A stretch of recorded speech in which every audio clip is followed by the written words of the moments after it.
राम का पहला युद्ध, और सामने आई एक ऐसी राक्षसी जिसे देखकर सब कांप जाते थे। विश्वामित्र राम और लक्ष्मण को उनके महल से अपने आश्रम ले आए। राम और लक्ष्मण, अब मेरी बात ध्यान से सुनो। यहाँ एक राक्षसी है, ताड़का, जो हर बार मेरे यज्ञ को तोड़ देती है। ताड़का सुकेतु की पुत्री थी और वह हजारों हाथियों के समान बलवान थी। बल के साथ साथ उसकी सुंदरता के चर्चे भी चारों दिशाओं में फैले हुए थे। उसका विवाह सुंध से हुआ। सुंध शुरू से ही राक्षस प्रवृत्ति का था।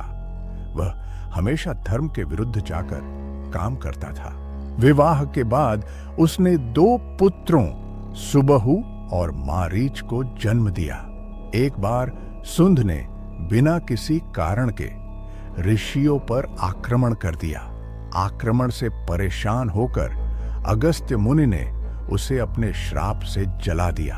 उन्होंने ताड़का को भी श्राप दिया। ताड़का अपनी सुंदरता खोकर मनुष्य खाने वाली राक्षसी बन गई।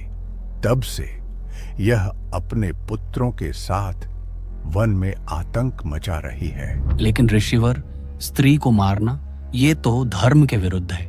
मैं किसी स्त्री के खिलाफ शस्त्र कैसे उठा सकता हूँ? ये तो मर्यादा का अपमान होगा। राम, मर्यादा के लिए कठिन निर्णय लेने पड़ते हैं। ताड़का सिर्फ एक स्त्री नहीं, अधर्म का प्रतीक है।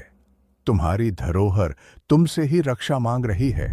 विश्वामित्र ने अपनी बात पूरी भी नहीं की थी कि तभी ताड़का ऋषियों को परेशान करने के लिए वहां आ पहुंची। लक्ष्मण ने धनुष उठा लिया। राम ने अपना पहला बाण छोड़ा। तीर सीधा ताड़का के हृदय में लगा, और क्योंकि तीर राम का था, इसलिए उसे मोक्ष की प्राप्ति हुई।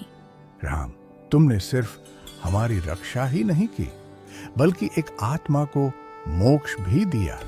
मैं तुम्हें धन्यवाद के रूप में कुछ देना चाहता हूँ।